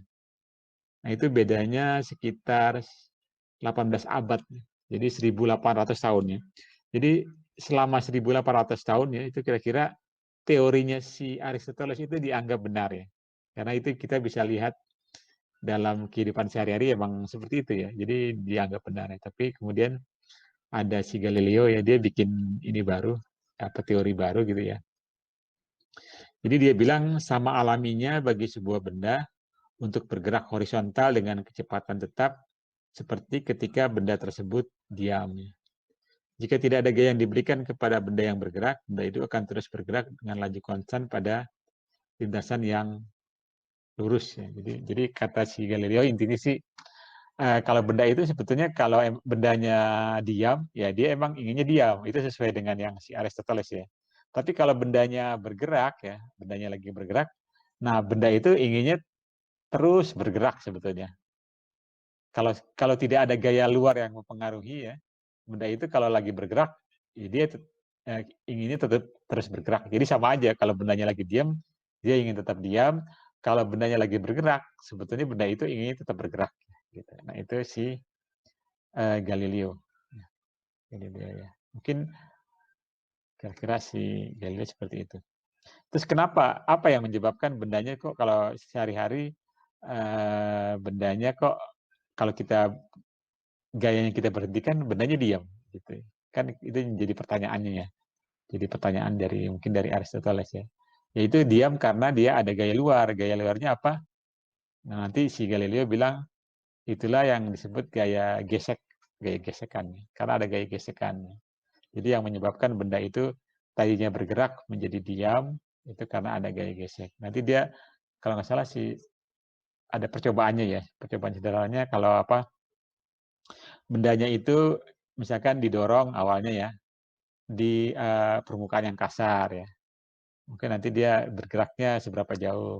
Atau dikasih yang lebih halus lagi, dia bergeraknya seberapa jauh lagi ya. Nanti ada dikasih minyak ya, dikasih pelumas gitu, nanti dia bergerak lagi lebih jauh lagi. Nah itu nanti si Galileo berpikiran, coba seandainya itu si permukaan katakanlah permukaan lantainya gitu, itu smooth gitu, sampai tidak ada gesekan ya, nggak ada gaya luarnya. Itu nanti kalau bendanya kita dorong sedikit sudah bergerak, nah dia pasti akan bergerak terus ya dengan gerak yang lurus yang yaitu tidak berhenti ya. Lintasannya dalam bentuk garis lurus ya, garis lurus. Nah itu si Galileo ya, Galileo.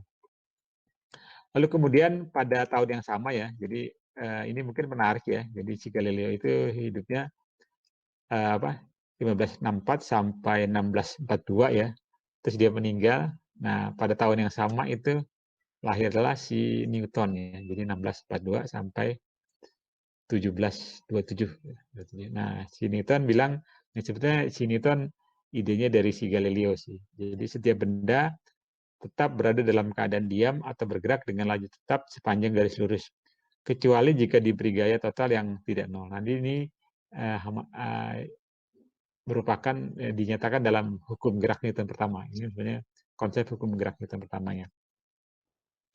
Terus kecenderungan sebuah benda untuk mempertahankan keadaan diamnya atau gerak tetapnya pada garis lurus itu disebut dengan inersia oleh si Newton.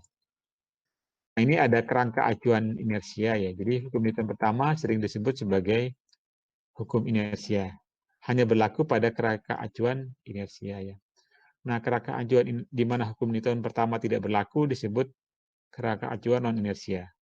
Contohnya adalah tadi kalau mobil dipercepat ya, atau lift bergerak dengan ke atas atau gerak melingkar, itu apa namanya? Kerangka acuannya tidak non inersia. Karena apa? Karena di situ ada percepatan ya. Jadi mobil yang dipercepat atau lift bergerak ke atas, yaitu mungkin dari keadaan diam ke atas itu kan ada percepatannya. Karena ada gravitasi bumi ya, jadi pengaruh gravitasi bumi.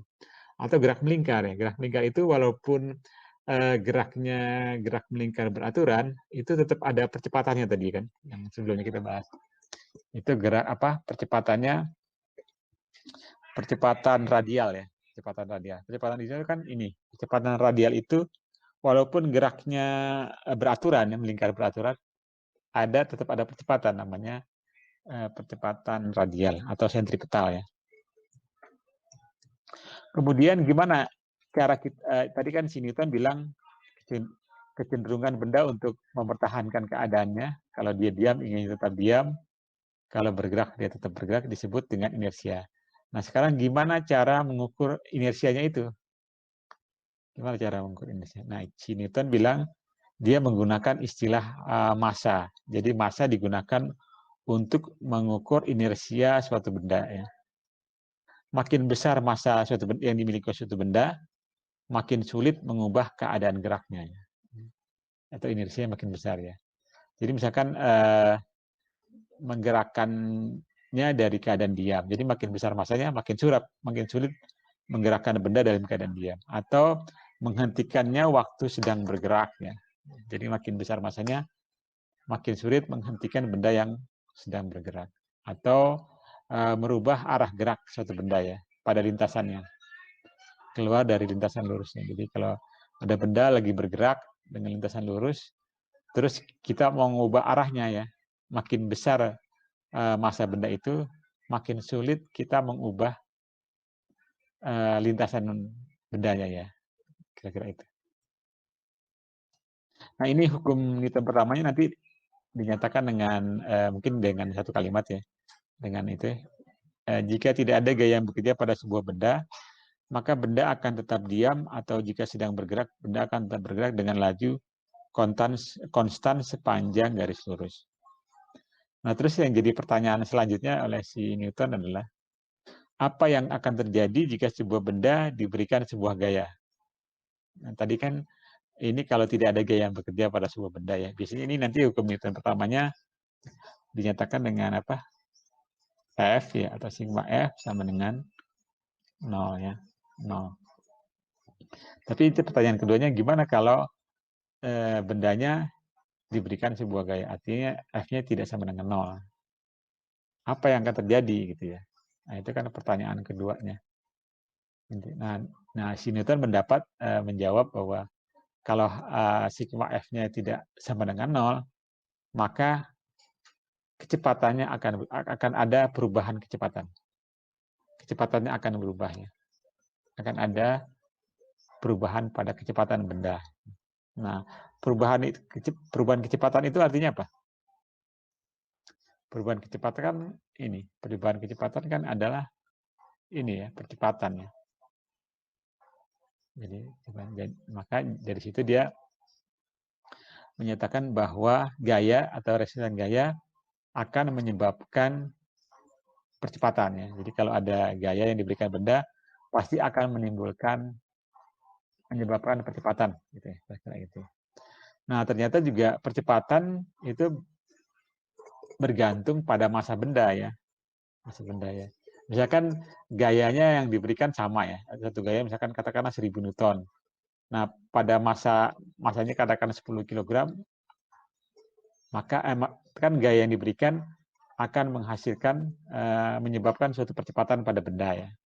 Jadi kan ada benda dengan massa M1 diberikan gaya pasti terus menimbulkan percepatannya.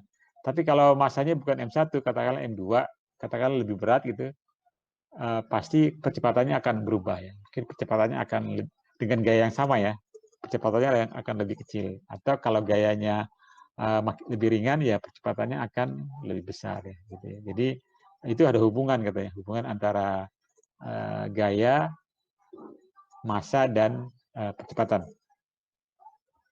Nah, nanti dari ini disimpulkan ini menjadi hukum gerak Newton kedua ya. Jadi percepatan sebuah benda ya, berbanding lurus dengan resultan gaya yang bekerja padanya dan berbanding terbalik dengan massanya. Arah percepatan sama dengan arah resultan gaya yang bekerja padanya. Jadi kalau dirumuskan seperti ini ya. Jadi rumus Newtonnya sebetulnya adalah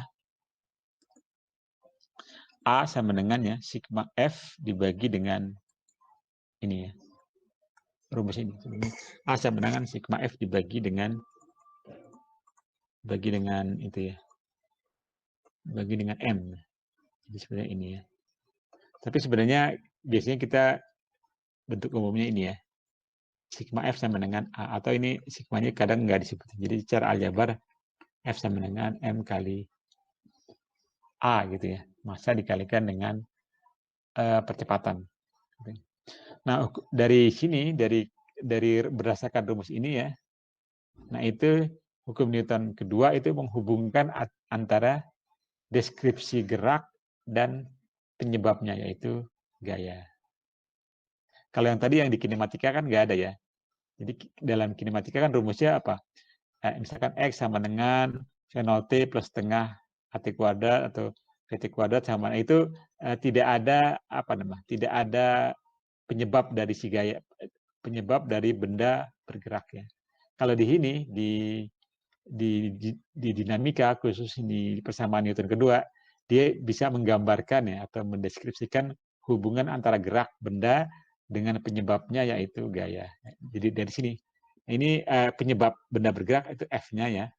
Terus benda bergeraknya adalah bisa dinyatakan dengan percepatannya. Tadi kan kalau benda bergerak itu bisa dinyatakan dengan percepatannya berapa, atau kecepatannya berapa, atau posisinya berubah berapa ya. Nah, itu ini fundamental, itu penting ya. Jadi hukum Newton yang kedua menghubungkan ya antara gerak dengan penyebabnya itu gaya.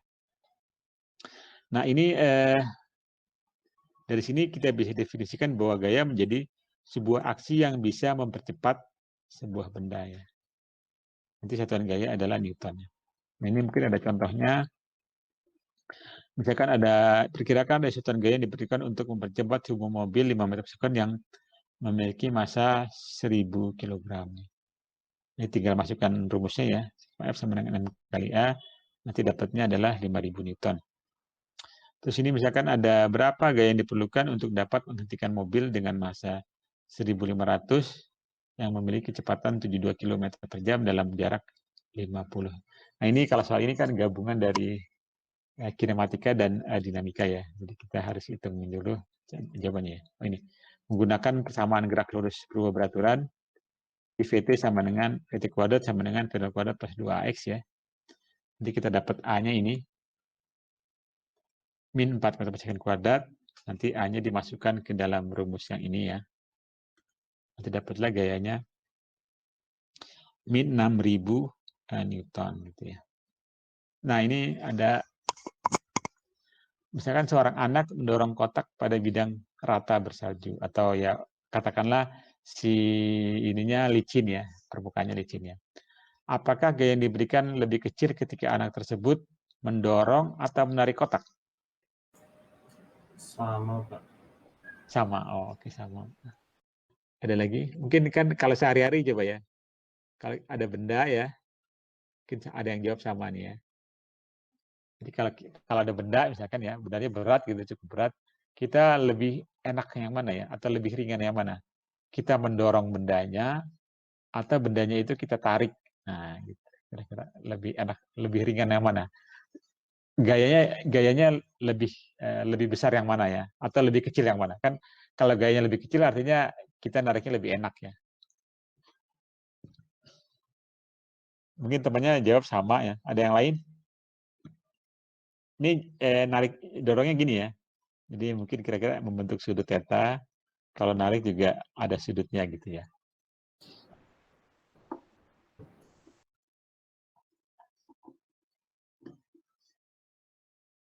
Kalau gitu dorong Pak dibantu gravitasi soalnya. Kalau posisi. Apa? Lebih Kenapa? enak mendorong kayaknya. Lebih enak mendorong. Dibantu gravitasi badan soalnya. Kan kita gabung ke bawah. Oh gitu. Jadi lebih mudah yang ini mendorong ya. Oke, mendorong. Ada lagi? Kan jawabannya bisa sama, mendorong, atau bisa menarik ya. Nggak ada yang jawab menarik? Nggak ada. Saya mikirnya menarik kok. Oh, ada yang menarik. Oh, tiga-tiganya berarti ada yang jawab ya. Oke. Lebih gampang menarik. Maksudnya gaya yang dibutuhkan lebih kecil menarik gitu ya. Oke. Nah, ini gimana ya jawabnya nih ya? Nah, itu kalau jawabnya pasti lebih itu ya, membuktikannya harus secara kuantitatif ya. Harus perhitungannya ya. Biasanya pakai vektor ya, Mungkin kalau kita lihat ya, kalau kita rumuskan kira-kira seperti ini ya nanti jawabannya ya. Jadi kalau ini ya, kalau gambarnya, kalau bendanya kita dorong ya. Kalau kita dorong itu kan nanti F-nya ke bawah ya. Ini kan ya. Kalau kita dorong ini sebetulnya nanti F-nya kan ke bawah ya. Gayanya ke bawah. Resultan gayanya ke bawah gitu ya. Ini kan ke bawah gitu ya. Ke bawah ya. Kalau kita narik ya ke atas gitu ya. Kira-kira ke atas. Jadi gambarnya seperti ini. Ya. Yang ini mendorong F, yang ini menarik F gitu ya. Wah. Kita berhenti sebentar ya, ada azan.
Baik, kita lanjutkan lagi. Ini gimana jadinya?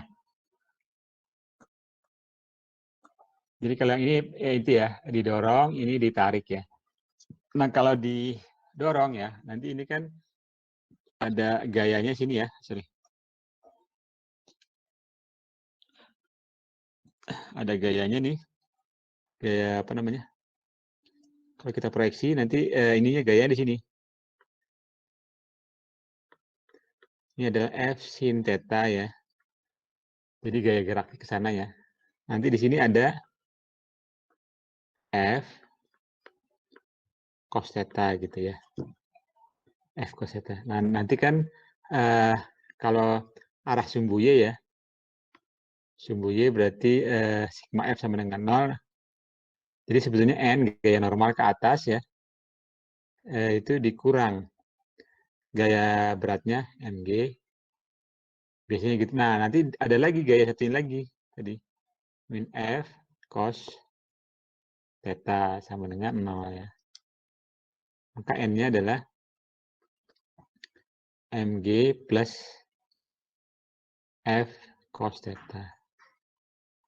Gitu ya. Kalau yang di sebelah sini ya, nah ini gayanya ke sana, gaya geraknya ya, bergeraknya ke sana. F sin theta. Lalu di sini kita proyeksi ya, ada gaya F cos theta ya. Nah, dari sini gaya normalnya adalah nanti N gaya normal ke atas ya. ditambah F cos theta ya, dikurang mg gaya berat ya, sama dengan 0. Maka n-nya adalah seperti ini. Ya. N sama dengan mg dikurang F cos theta ya. Nah, sedangkan F ya, F ini kan hubungannya dengan gaya normal, ada hubungannya. Jadi gaya gesek itu adalah F sama dengan mu dikalikan dengan N. Nah, makin besar N-nya atau gaya normalnya, makin besar juga gaya geseknya ya. Gaya gesek. Nah, dari sini apa dapat kita simpulkan? Lebih mudah yang mana? Mendorong atau menarik? Menarik, Pak. Menarik ya, menarik benda. Dengan menarik benda kita gaya geseknya lebih kecil ya. Terus ini hasil pengamatan gaya ya dari itu. Hukum Newton kedua kan menjelaskan secara kuantitatif bagaimana gaya mempengaruhi gerak sebuah benda. Akan tetapi sebetulnya gaya itu datangnya dari mana? Gitu. Jadi pertanyaan dari pertanyaan Newton. Nah, hasil pengamatan itu gayanya biasanya diberikan benda selalu diberikan oleh benda lain. Jadi misalkan kalau kita menarik benda tadi ya, kita kan memberikan gayanya dari mana? Gaya itu diberikan oleh orang yang menarik ya. Jadi gayanya itu berasal dari orang yang menarik atau gayanya berasal dari orang yang mendorong. Jadi pengamatan sehari-hari gitu. Atau misalkan seekor kuda menarik kereta ya, atau martil dipukul oleh paku. Jadi biasanya kalau hasil pengamatan sehari-hari itu gaya yang diberikan benda itu selalu diberikan oleh benda lain. Nah, ini Newton menyadari bahwa tidak sepenuhnya gaya yang diberikan benda selalu diberikan oleh benda lain. Jadi misalkan martil yang memberikan gaya pada paku, tetapi paku memberikan gaya balik pada martil gitu. Nah, hal ini merupakan inti dari hukum gerak Newton ketiga. Jadi hukum Newton ketiga apa? Ketika suatu benda memberikan gaya pada benda kedua ya, ternyata benda kedua akan memberikan gaya yang sama besar, tetapi berlawanan arah terhadap benda pertama gitu ya, Newton ketiganya. Nah, ini mungkin beberapa intinya contohnya ya, atau aplikasinya. Jadi hukum gerak Newton ketiga kadang-kadang dinyatakan sebagai untuk setiap aksi ada reaksi yang sama dan berlawanan arah. Nah, itu perlu diingat hukum Newton ketiga itu gaya aksi dan gaya reaksi bekerja pada benda yang berbeda, bendanya berbeda ya. Ini contohnya ya, kalau kita menekan meja ya dengan tangan kita ya, itu kalau yang sebelah sini berarti ya gaya ke atas itu, gaya ke sini misalkan ya, gaya yang diberikan oleh meja kepada tangan, kalau di sini gaya yang diberikan oleh tangan kepada meja ya. Jadi kalau kita menekan meja, kita memberikan gaya pada meja. Nah, tapi kita bisa tahu nggak? Kita tahunya dari mana bahwa meja memberikan gaya pada tangan kita? Tahunya dari mana ya? Kan itu kan jelas kita berikan gaya kepada meja, misalkan kita tekan gitu ya. Tapi kita tahu nggak bahwa meja memberikan gaya balik kepada kita? Tahunya dari mana? Ada yang tahu?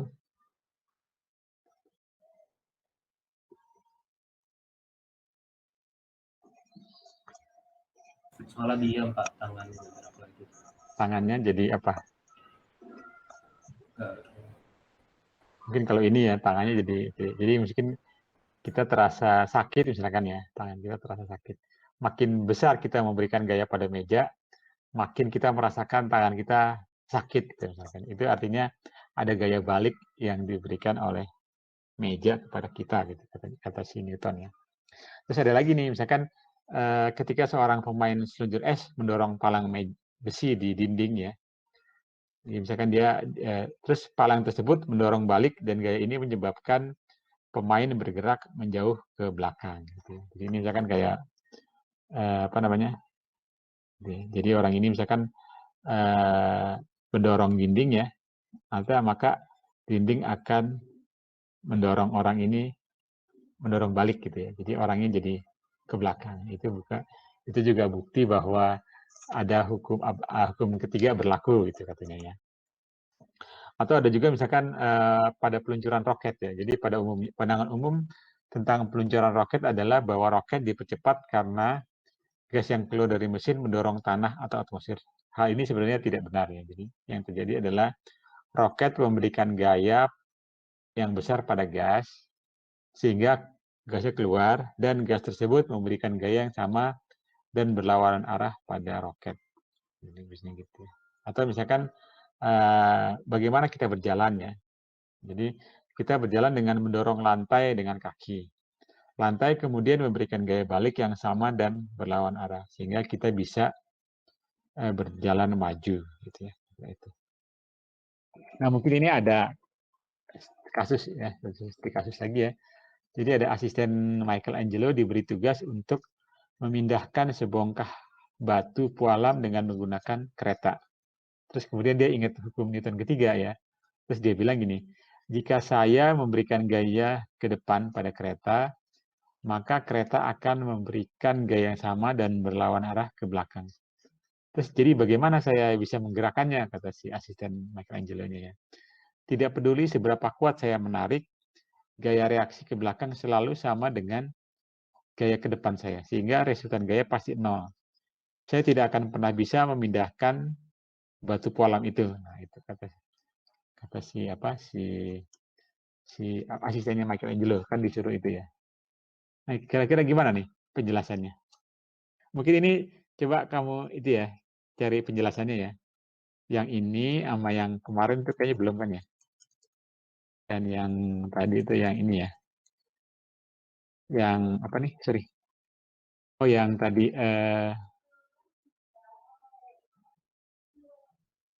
yang ini tadi udah dijawab belum ya? Belum ya? Yang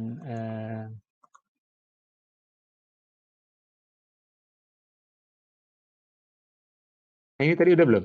Udah ya? Belum, Pak. Oh, belum, coba itu ya, cari lagi ya. Pak tadi. Yang rancun makanan dengan yang tadi ya.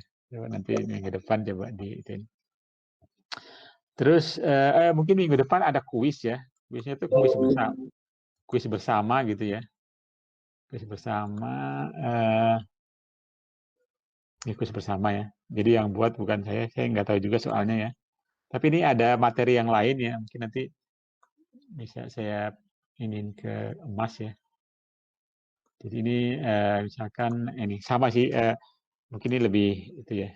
Ini dulu dibuat bareng-bareng sih. Bisa dibaca hukum gerak Newton ya. Ini misalkan ada beberapa kasus, misalkan ini ada apa misalkan yang penting. Ini ada apa namanya? Foam crate ya. Jadi untuk melaju menahan laju pesawat ya kalau di mendarat ya. Terus ini ada ini gravitasi. Kemudian ini ada misalkan ada 2 timbangan ya, bentuknya seperti ini dan seperti ini. Nah, kalau diukur pakai neraca pegas itu sama apa enggak ya? Mungkin kamu nanti ada jawabannya, bisa pelajari ya. Mungkin ini ya satu lagi yang menarik nih ya. Jadi kepala sebuah palu terpasang longgar pada tangkainya. Agar kepala palu tadi terpasang kuat, Anda menjatuhkan palu ke meja. Apakah sebaiknya Anda A. menjatuhkan palu dengan gagang di bawah, B. menjatuhkan palu dengan kepala di bawah, atau C. apakah kedua cara memberikan hasil yang sama? Mana nih? Yang itu.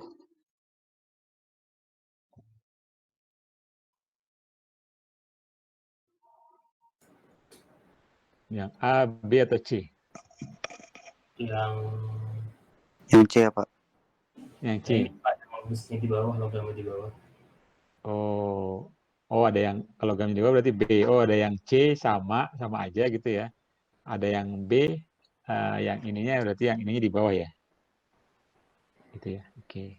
Yang A nggak ada yang jawab? Nggak ada. Jadi yang B dan C ya. Tapi biasanya kalau sehari-hari biasanya yang B ya, kadang-kadang ya. Biasanya ya. Jadi yang ininya dia ada di bawah ya. Gitu ya. Coba kita lihat jawabannya coba ya. Sepertinya kedua cara ini tidak ada bedanya ya, karena palu yang sama menumbuk meja yang sama. Tetapi sesungguhnya kedua cara ini berbeda katanya ya. pada cara yang A ya, gagang palu menjadi diam saat ia menabrak meja, tetapi kepala palu terus turun hingga sebuah gaya yang bekerja padanya menyebabkan kepala palu diam. Gaya yang bekerja pada kepala palu disediakan oleh gagang palu, sehingga kepala palu menjepit gagangnya dengan lebih erat. Karena kepala palu berat, gaya yang menyebabkannya menjepit gagangnya sangat besar. Pada cara B, kepala palu menjadi diam tetapi gagangnya terus bergerak sehingga sebuah gaya menyebabkannya diam. Tetapi gagang palu lebih ringan dari kepala palu sehingga gaya yang bekerja padanya lebih kecil. Karena itu gagang palu terjepit kurang kuat. Nah, jadi apa nih jawabannya yang benar? Yang A berarti, Pak. Berarti yang A ya. Oke. Tapi kenapa kebanyakan B ya? Sehari-hari. Kenapa? Ada yang tahu?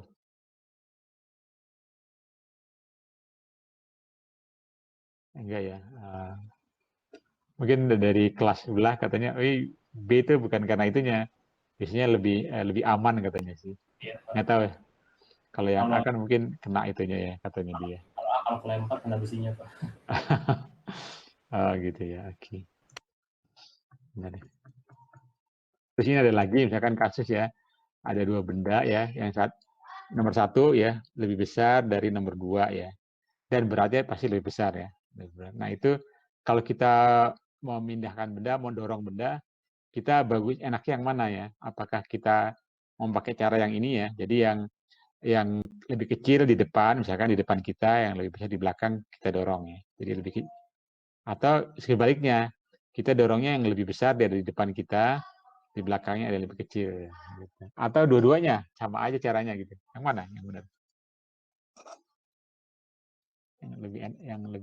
Yang lebih ringan sama aja ya. Gaya yang dibutuhkan lebih itu ya. Yang mana? Oh, kalau saya sendiri yang B, Pak. Yang B itu yang mana tuh? Yang mendorong dari yang besar dulu, Pak. Oh, yang ini. Iya, Pak. Oke, yang lain gimana? Setuju juga, Pak. Dari yang setuju. besar ke kecil. Oh, besar kecil. Kalau yang ini enggak? Saya yang kecil, Pak. Oh, yang kecil, tadi yang kecilnya. Terus kalau yang ini sama aja enggak ada? Kayaknya sama aja nih enggak ya? Beda ya?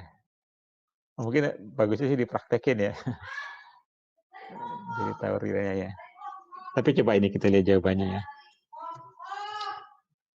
Nah ini karena gaya yang sama mendorong kotak-kotak tadi, Anda mungkin berpikir bahwa gaya kontak pada kedua cara sama ya. Gaya kontak tidaklah sama pada kedua cara tadi, tapi apa yang dapat disimpulkan adalah kotak-kotak itu mempunyai percepatan yang sama pada kedua cara tadi. Gaya total yang sama bekerja pada masa total yang sama menghasilkan percepatan yang sama. Oh. Untuk memperoleh gaya kontak antara kedua kotak, kita harus memusatkan perhatian pada masing-masing kotak dan menyadari bahwa hukum Newton berlaku pada masing-masing kotak, sama seperti pada sistem kedua kotak. Sebagai contoh, ketika gaya eksternal bekerja pada kotak kecil, satu-satunya gaya yang bekerja pada kotak besar adalah gaya kontak. Jadi gaya kontak harus mempunyai besar yang satu sama dengan A. Pada cara kedua, satu-satunya gaya yang bekerja pada kotak kecil adalah gaya kontak. Dengan demikian besar kontak adalah M2 kali A. Karena M1 lebih besar dari M2, gaya kontak adalah lebih besar pada saat mendorong kotak kecil daripada saat Anda mendorong kotak besar.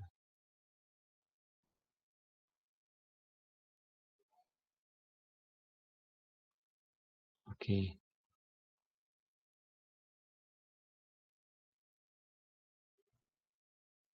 Jadi yang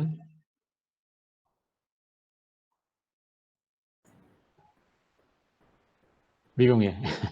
Kontaknya lebih yang kecil juga. Itu maksudnya kalau dorongnya jadi enak, lebih ringan yang itu ya. Yang bisa di depan ya. Kira-kira itu ya. Nanti ini bisa dibaca lagi ya, banyak sih. Di itu nanti diupload sama satu lagi yang ini aplikasinya sih ya. Ini mungkin ada misalkan timba ya, kayak pegang talinya sama apa enggak ya. Atau ini ada nasal strip, tahu ya nasal strip ya. Jadi alat untuk memperbesar